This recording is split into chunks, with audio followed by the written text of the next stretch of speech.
स्वागतनगर येथील ज्ञानेश्वर मराठी विद्यालयात MK foundation मार्फत गरजू व होतकरू विद्यार्थ्यांना वह्या वाटप करण्यात आल्या।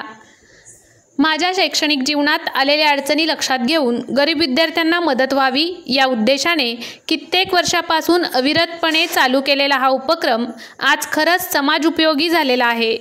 या परिसरात कामगार रहिवासी आहेत आणि अतिशय हुशार विद्यार्थी या कामगार वस्तीत आहेत।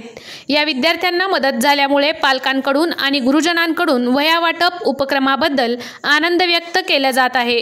तसेच मुलांच्या चेहऱ्यावर शालेय साहित्य मिळाल्याचा आनंद बघून समाधान वाटत असल्याची भावना एमके फाउंडेशनचे संस्थापक महादेव कोगनुरे यांनी व्यक्त केले।